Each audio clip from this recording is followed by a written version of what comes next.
Hello everyone, my name is Denise. Welcome to the Hypergamous channel. Welcome to the Hypergamous Journey. So today I'm just going to get on the bandwagon with this Netflix documentary called The Tinder Swindler and talk about some of the mistakes the women made. And I've been on Tinder.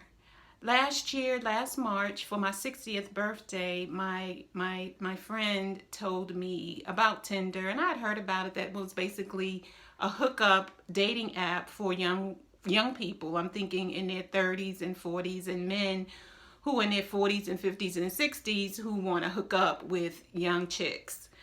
But and I was just like, I'm not interested in doing that. So anyway, she finally just took my phone and she downloaded the app and said, here, register. So I did.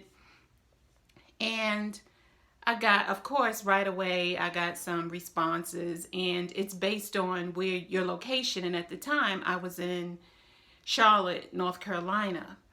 And so these guys came up, and I was swiping left and right and all of that. So anyway, I did meet a man on Tinder, and we talked when I got back to Georgia.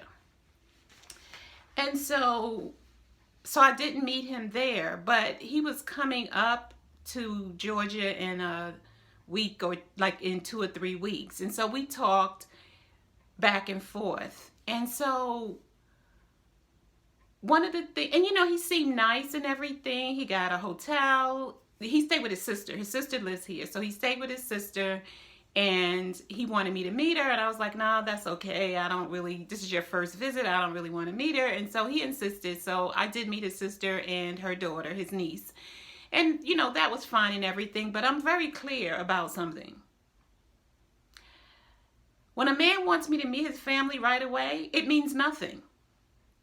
To me, it means nothing. Maybe to another woman, it would mean something, but it means nothing. We talked 4 or 5 times, maybe every day when I first met him, up until he came to visit me 2 to 3 weeks later.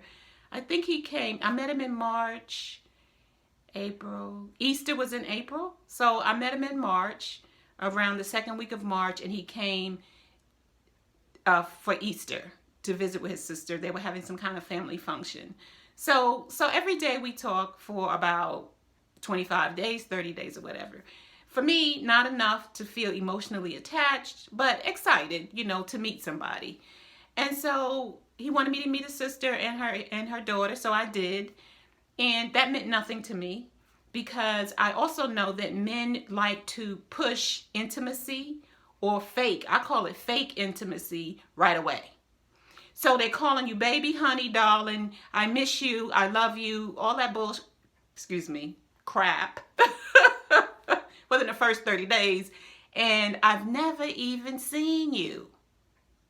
Never met you. I saw a picture, but that was it. So anyway, so we did that, and we went out to dinner every single time that he was here for like 3 days. And so then he left. And then he said, well, I'm going to come back to Georgia in a couple of weeks. And he did. He came back. He got a hotel room. And we went out every day that he was here. And so then we talked. He would send me these text messages, good morning, these beautiful GIF, gifts, I call them, gifts, these images, good morning, darling, and good morning, and his own avatar and all that kind of stuff. And I'm very clear. It's like, I get tired of that crap. Sending me these good morning text messages and, fake intimacy that these men are trying to create, or this man was trying to create with me, fake intimacy. So anyway, after a while, I just began to ignore them and respond hours later, or just basically ignore them, because I noticed that he was sending more text messages, good morning, darling, and less calling. So I decided I was going to ignore those text messages just to see if he would step up his game, or if it mattered. And it didn't matter to him that I wasn't calling him, responding to his text messages. If he called me, I would call him back, but I wasn't initiating the calls and I wasn't initiating the text messages. Eventually, he stopped all of it, like cold turkey. And so that was okay for me. But my girlfriends were trying to convince me that maybe something happened to him. And I said, well, internally, intuitively, I don't think nothing's happened to him. I think he's okay. He just realized that he has to put in more effort, and he doesn't want to do that with long distance. Coming to see me one time, and I'm sure he thought I was going to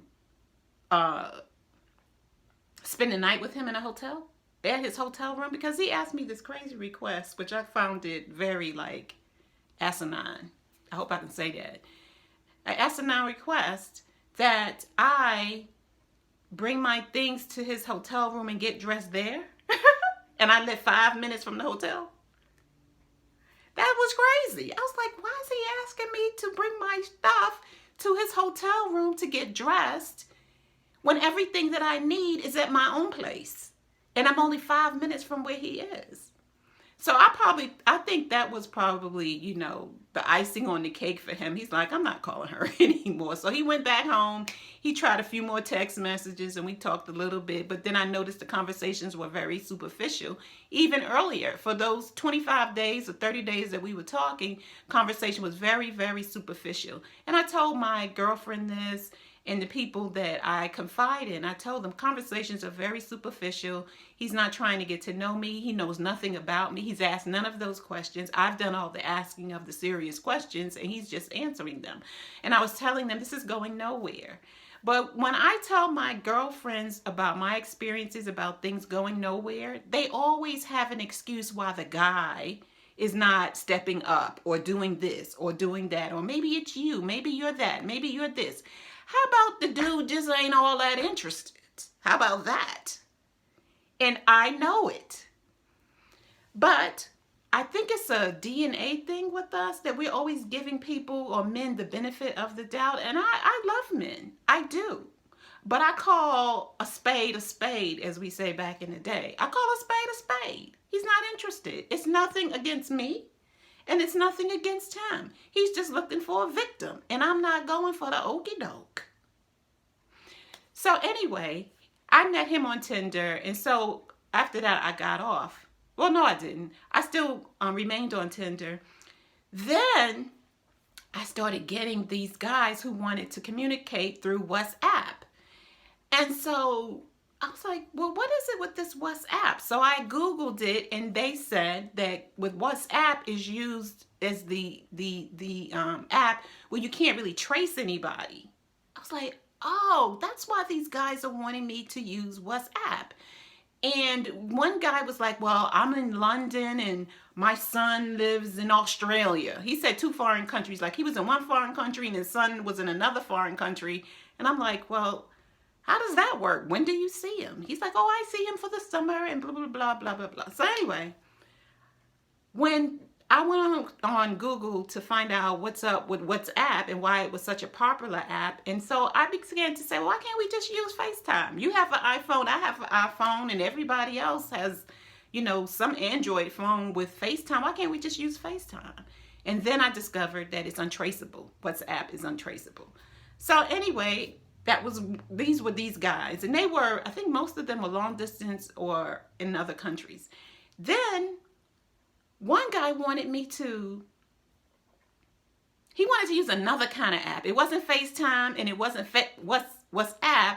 It was Google somebody, video chatting or whatever. And every time he called me, he used that video chat. And I told him, I said, if we're going to talk, he lived in another state. If we're going to talk, I need to know when we're going to talk because I want to be dressed. And so he said, okay. But he still continued to use that app, and it was a video app. So if I picked up the phone without thinking, and I was in my birthday suit, meaning no clothes, he would see that. So I felt that was his MO. His modus operandi was to get me off guard and nude and all that foolishness. So anyway, I blocked all these dudes. and I deleted WhatsApp from my phone. And so that's my experience with Tinder. And in another video, I'm going to talk about some of the things that the ladies did that we can avoid being flim-flammed and frauded, out of money. So thank you for watching this video. And, that's my experience with Tinder. And I did watch the documentary, The Tinder Swindler. Look at it. It's very interesting. YouTube, it's not rocket science. You can see the mistakes that the ladies made. And so they got flim-flammed. And I feel bad for them. I really do. Because it could be any of us. That's how desperate women want love and attention. And these were attractive women. So, with blonde hair and blue eyes. So if they're feeling desperate and falling for the okie doke, any woman can. Any woman can. So thank you for watching this video.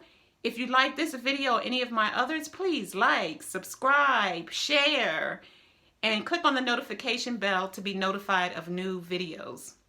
And my journals are out. They're on Amazon. Check them out. See you in the next video. Bye-bye.